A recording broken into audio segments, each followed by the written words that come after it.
Going back to the moon sounds simple, but it is not happening anytime soon. That should not make sense. Humans walked on the moon more than 50 years ago. 12 astronauts stood on its surface. They planted flags, they drove rovers, they brought back rocks. The world watched it live, and yet today, with more advanced computers, better materials, and decades of progress, we are still struggling to go back. That is a part no one explains properly. The real reason is not what most people think. It is not just about building a bigger rocket. It is not just about money. It is not even just about technology. It is something far more complicated, something hidden beneath the surface of history, engineering, and human decision-making. And once you see it, the entire story changes, because the truth is this: going to the moon in the 1960s was not the same challenge as going today. Not even close. Back then, it was a race, a political battle during the Cold War. Speed mattered more than perfection. Winning mattered more than sustainability. The goal was simple: get there first, prove it to the world, come back alive. And somehow, against all odds, they did it. The Apollo missions pushed human limits in ways that still feel unreal. The computers on board were weaker than a modern calculator. The margin for error was terrifyingly small. Every step was a risk. Astronauts sat on top of massive rockets filled with explosive fuel. They trusted systems that had never been fully proven. Some engineers quietly admitted that success was never guaranteed. And yet, mission after mission, humans landed on the moon. So the obvious question is this: if we did it back then, why are we not doing it now? Why has it taken decades just to prepare for a return? Why do delays keep happening? Why does something that once seemed possible now feel out of reach? Most people assume the answer is simple. They think we stopped going because there was no reason, or because it was too expensive, or because we lost interest. Some even believe the technology still exists, just waiting to be used again. But that is not how reality works. The truth is far more unsettling. The systems that took humans to the moon were never designed to last. Many were built quickly, tested under pressure, and then abandoned. Entire pieces of technology were custom made for a single purpose and never used again. Even more surprising, some of that knowledge is no longer fully understood today. Engineers have records, they have data, but they do not have the complete picture. Not in a way that allows them to simply rebuild what was done before. That alone changes everything, because it means we are not continuing a journey, we are starting over. At the same time, the rules have changed. In the 1960s, risk was accepted at a level that would never be approved today. Astronauts knew the danger, the world accepted it, failure was a real possibility. Today, that mindset is gone. Modern space missions demand extreme safety. Every system must be tested again and again. Every possible failure must be analyzed. Every detail must meet strict standards. That makes everything slower, more complex, more expensive, and that is only part of the problem. The goal itself is no longer the same. Back then, the mission was simple: land, explore briefly, return. Now the objective is far bigger. Space agencies are not just trying to reach the moon, they are trying to stay there, build systems, support long missions, create a human presence that can last. That turns a short visit into a massive challenge, because the moon is not a friendly place. Its surface experiences extreme temperatures. Its environment is filled with radiation. Its dust can damage equipment in ways that are still being studied today. Surviving there for days is difficult. Surviving there for months or years is a completely different level of complexity. And all of this must be built from the ground up. New rockets, new landing systems, new habitats, new ways to keep humans alive in one of the harshest environments ever explored. This is why returning to the moon is not just a repeat of history, it is a new mission entirely. And that is where the real story begins. In this video, you are going to learn the hidden reasons why going back to the moon is so difficult right now. Not the obvious ones, the deeper ones. The ones most people never hear about. You will see how lost knowledge, changing standards, and bigger ambitions have quietly turned a past success into a modern challenge. You will understand why something humanity achieved decades ago now feels out of reach. And by the end, you will see that the problem is not failure, it is complexity. Welcome to the channel. If you want to understand the universe, space, and the truth behind the biggest scientific mysteries, make sure to subscribe and stay with us. The missions that took humans to the moon were never designed to last. They were built to win. Every part of the Apollo program was driven by urgency. The goal was clear: land on the moon before anyone else. Prove it to the world. Come back alive. That was enough. There was no long-term plan, no blueprint for regular trips, no system designed for reuse. Each mission was closer to a controlled risk than a stable operation.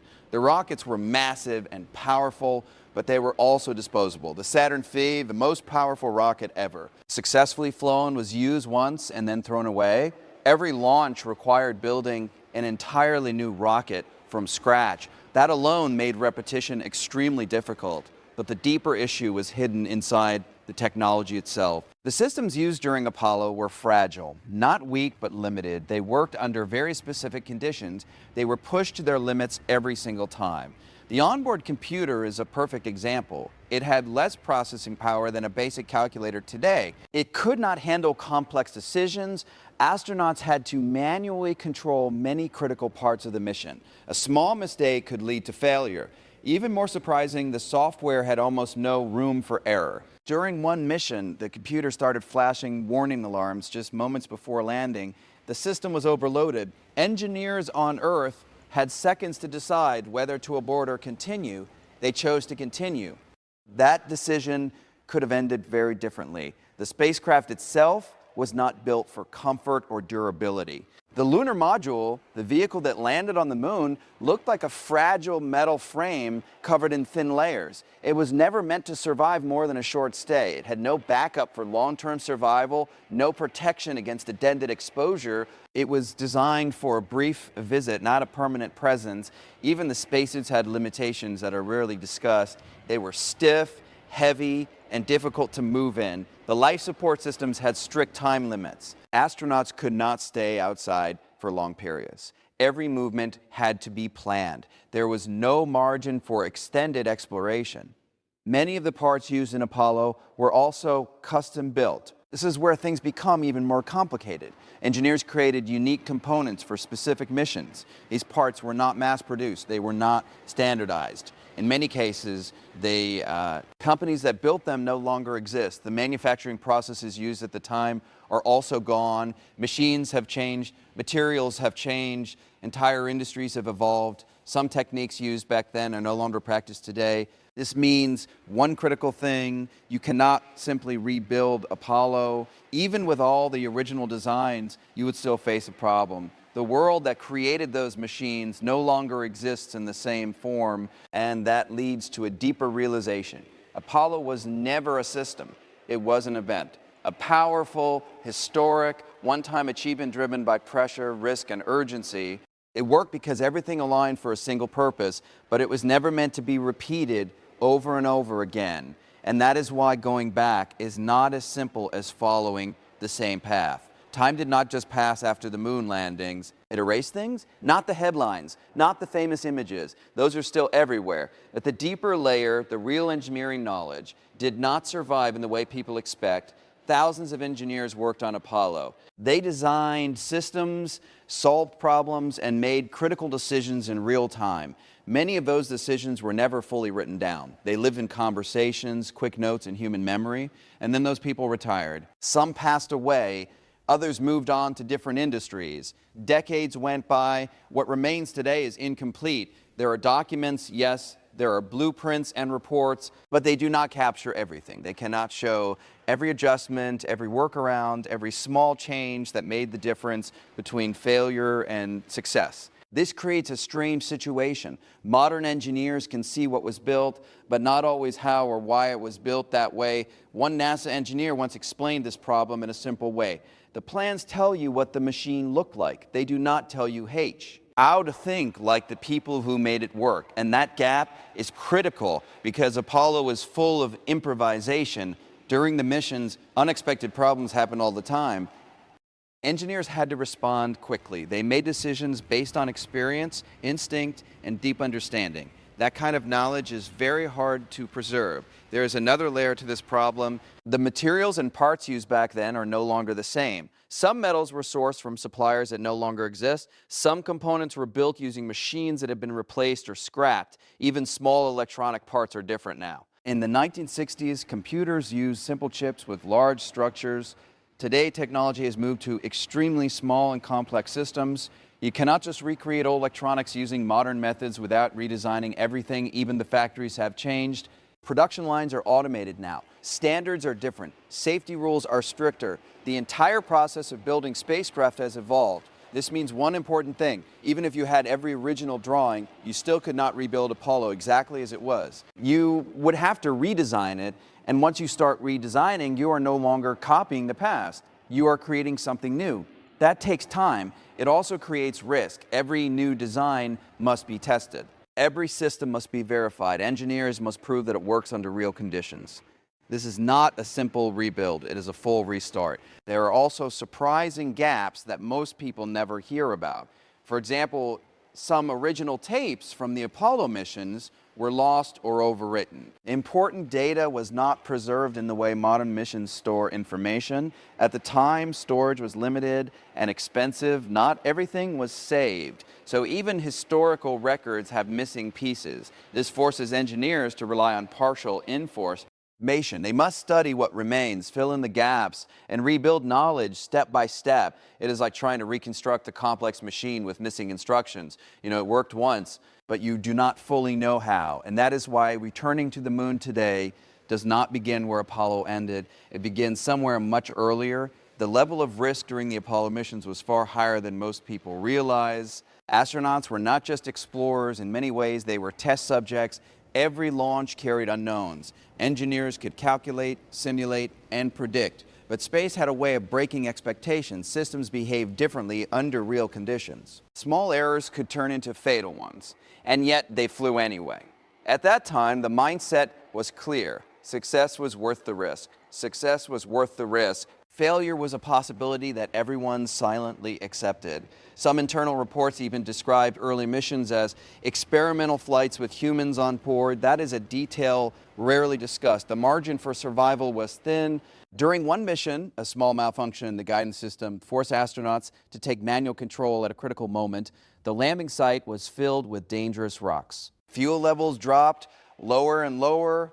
They had only seconds left before they would be forced to abort. They landed with almost no fuel remaining. That kind of situation would never be allowed today. Modern space missions operate under a completely different philosophy. Safety comes first. Always, every system must be tested again and again under extreme conditions. Engineers must assume failure and prepare for it. They must build backups for the backups. Redundancy becomes a necessity. If one system fails, another must take over instantly. If that one fails, there must be a third option. This adds layers of complexity. Each additional system needs power, it needs space, it needs integration with everything else. A simple design quickly becomes complicated. Testing also becomes a long process. Before a single astronaut flies, systems are tested on the ground, then tested again in space without humans, then tested again with limited risk. Each step takes time. Each step reveals new problems. Nothing moves quickly. There is also the human factor. Astronauts today are not expected to accept the same level of danger. Agencies must protect them with the highest standards possible.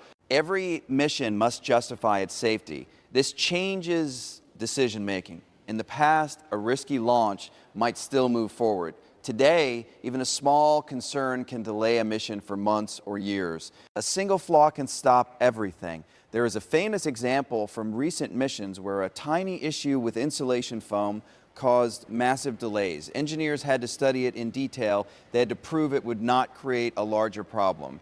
That process alone took a long time. This level of caution is necessary, but it slows progress. It also increases costs. More testing means more time. More time means more resources. More resources mean higher budgets, and higher budgets bring more scrutiny. Every decision becomes heavier. The result is a system that moves carefully, step by step, instead of rushing forward. That is the opposite of the Apollo era. Back then, speed was everything.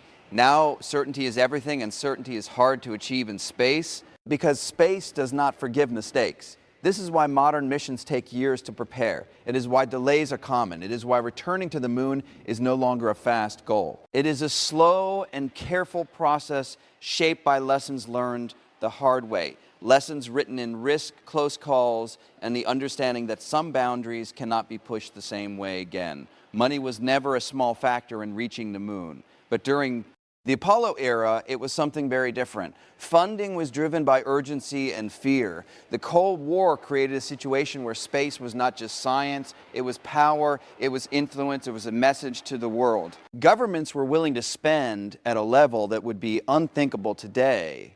At its peak, the Apollo program consumed a huge portion of the national budget. Billions were poured into rockets, research, testing, and infrastructure. Entire cities of engineers and scientists were built around this single goal. Factories worked at full capacity. Thousands of companies contributed parts. Millions of people were connected to the program in some way. There was very little hesitation. If a system needed to be redesigned, it was redesigned. If a test failed, more money was added. Speed and success mattered more than cost efficiency. That kind of financial freedom no longer exists. Today, space agencies operate in a very different environment. Budgets are limited. Every dollar must be justified. Space competes with healthcare, defense, education, and countless other priorities. Decisions are debated, delays are questioned, costs are analyzed in detail. There is no blank check. This changes how missions are built. Engineers must find ways to reduce cost while increasing safety. They must reuse systems when possible. They must avoid unnecessary risk. Every choice becomes a balance between ambition and budget. And the mission itself is no longer simple. Apollo aimed to land humans on the moon and bring them back. That was the finish line. Today, that is only the beginning. Modern plans focus on building a long-term presence. That means creating systems that can operate again and again. It means developing infrastructure that can support multiple missions over time. This includes new spacecraft, new landing systems, and new ways to transport cargo. It includes communication networks around the moon. It includes power systems that can survive long periods of darkness. Even something as basic as energy becomes a major challenge. Some regions of the moon experience nights that last for weeks. Solar power alone is not enough. Engineers must design alternative solutions. Then there is the cost of supporting humans. Food, water, air, and protection from radiation must all be provided. These are not one-time supplies. They must be delivered repeatedly or produced on the moon itself. That requires new technology. It also requires time. Every system must connect with others. Rockets must match landing vehicles. Landing vehicles must match habitats. Habitats must support human life in extreme conditions. Nothing can fail. This creates a chain of complexity. And each link in that chain adds cost. Returning to the moon today is not just about sending astronauts. It is about building an entire system from the ground up, a system that works not once but continuously. That scale is far greater than Apollo, and it demands far more resources, coordination, and long-term commitment than a single mission ever did. The moon looks calm from a distance, bright, silent, almost peaceful, but its surface is one of the harshest environments ever encountered. There is no atmosphere, no air, no protection.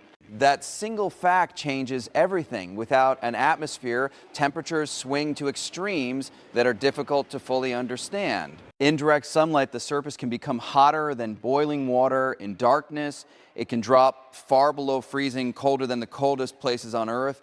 And these changes are not gentle, they are sudden, brutal, constant. The spacecraft or habitat must survive both extremes again and again. Materials expand and contract systems strain under pressure. Small weaknesses can turn into serious failures over time. Then the air is radiation.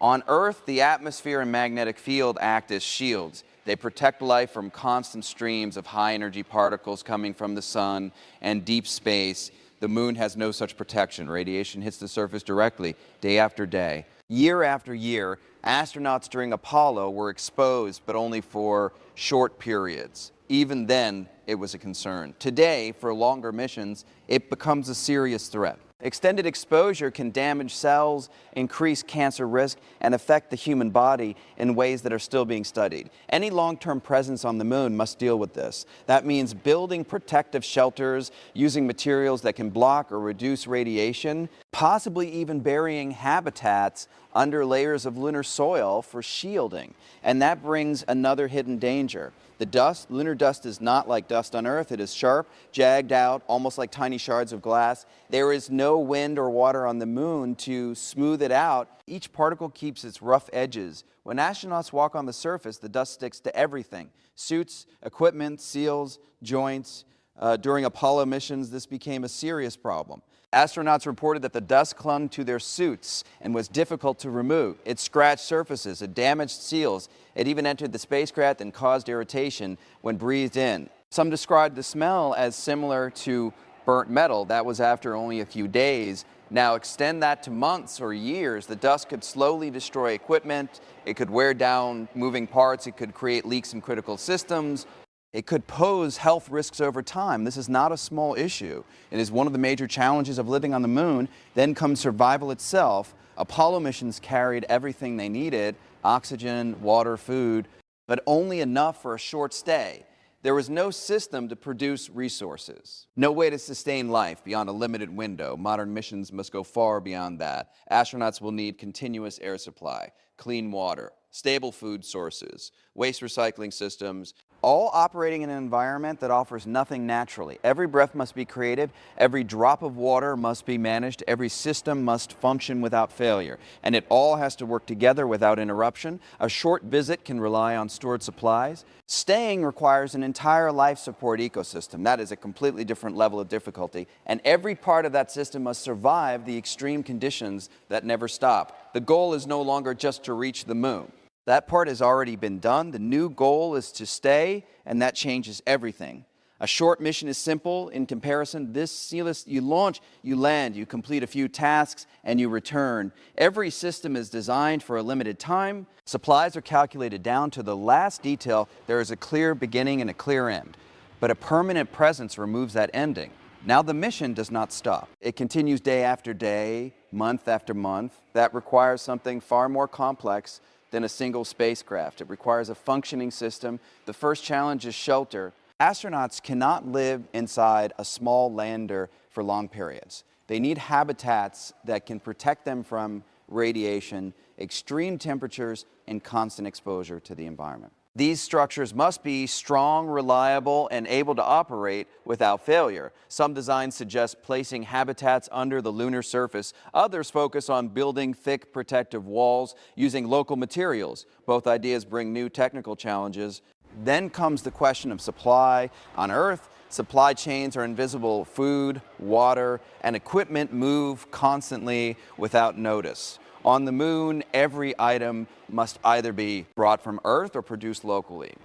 Transporting supplies is expensive and slow. A single launch can cost millions.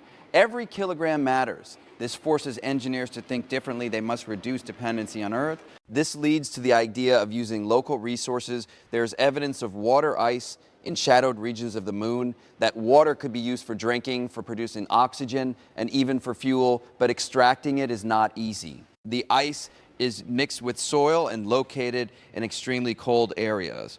Machines must be built to survive and operate there, and they must work without constant human supervision. Energy is another major problem. Solar power seems like a simple solution, but it is not reliable everywhere. Some areas of the moon experience long periods of darkness. Nights can last for 2 weeks. During that time, solar panels produce nothing. This means energy must be stored or generated in other ways. Batteries, nuclear systems, or advanced storage technologies may be required. Each option adds complexity, cost, and risk. Then there is maintenance. Machines break, systems fail, parts wear out. On Earth, repairs are simple. Replacement parts are easy to find. On the moon, a small failure can turn into a major crisis. Spare parts must be available. Tools must work perfectly. Astronauts must be trained to fix problems in extreme conditions. Everything must be planned in advance. Even communication becomes part of the system. Signals between Earth and the moon take time. There can be delays. There can be interruptions. Some areas of the moon are not in direct line of sight with Earth at all times. This requires satellites and communication networks to maintain contact. All of these elements must connect: habitats, energy systems, supply chains, communication, transportation. Each one depends on the others. A failure in one area can affect everything else, and this is no longer a single mission. It is an entire ecosystem being built from nothing, And every piece must work together in a place that offers no support, no safety, and no margin for error. So the truth is not that returning to the moon is impossible. The truth is that it is far more difficult than people realize. It is easy to look at the past and assume we can simply repeat it. But that past was built on a very different world. A world of urgency, risk, and one clear goal. Today, everything has changed. The knowledge is incomplete. The systems are gone. The rules are stricter. The risks are less acceptable. And the goal itself is no longer just to land and leave. Now, it is about staying. That single shift makes the challenge much bigger than before. It is not one problem. It is many problems connected together. Engineering, safety, cost, environment, and survival. All of them must work at the same time without failure in a place that does not forgive mistakes. This is why progress feels slow, not because humanity lost its ability, but because the mission has become more ambitious than ever. We are not trying to repeat a moment in history, we are trying to build a future, and that requires patience, precision, and a level of coordination that goes far beyond anything seen during the Apollo era. But here is the part that matters most. When it finally happens, it will not look like the past. It will not be a quick visit. It will not be a symbolic step. It will be the beginning of something permanent. A new chapter where humans do not just reach another world, but start to live there. And when that moment comes, it will change everything again. If you want to follow that journey and understand the truth behind space, science, and the future of humanity, make sure to like this video and subscribe to the channel, because the next time humans stand on the moon, it will not be history repeating itself. It will be history being rewritten.